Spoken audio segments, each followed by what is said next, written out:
Yeah, buying a camera is like buying a house.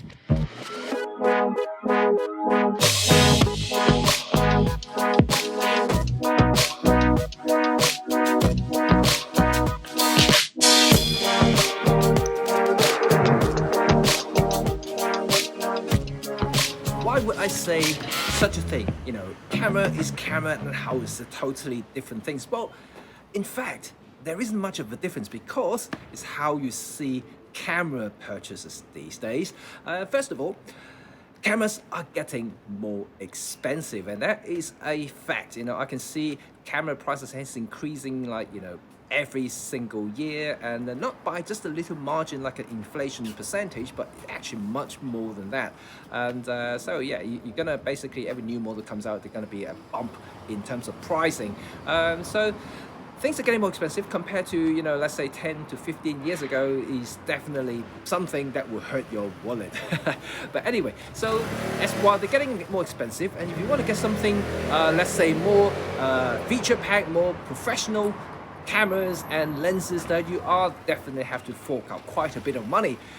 So to a lot of people, these are luxurious items, and yeah, I'm not suggesting buying a house is a luxury, but in terms of investment in cameras is definitely not the way to go unless you are buying something very vintage and classic that will only appreciate in values over time.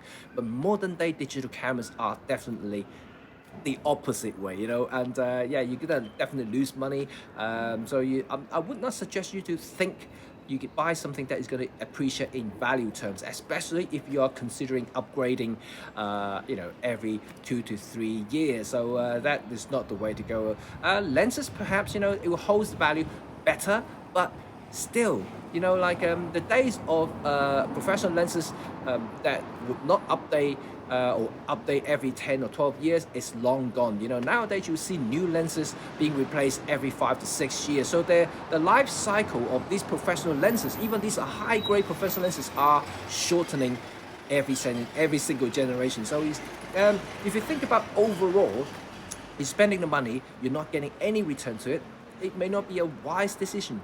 So it's only fair to suggest that a very expensive cameras is almost the same as an expensive house when it comes to responsibility.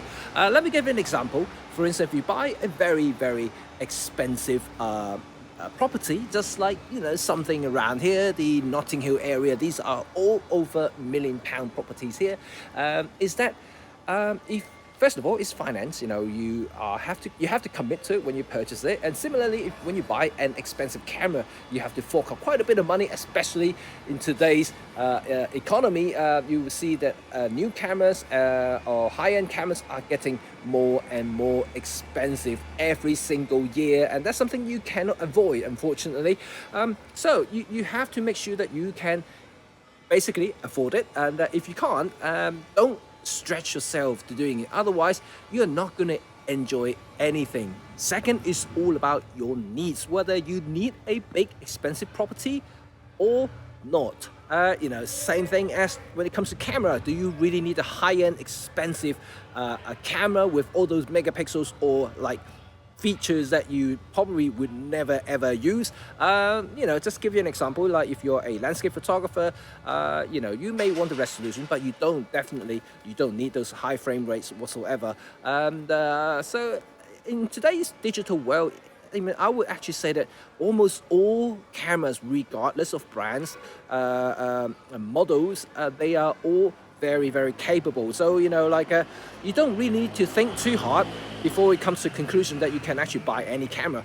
So in that case, just enjoy yourself, and try it out in a shop or something. Look online, look at our reviews, and just to see whether you do need those features or not. And if not, just save yourself some money.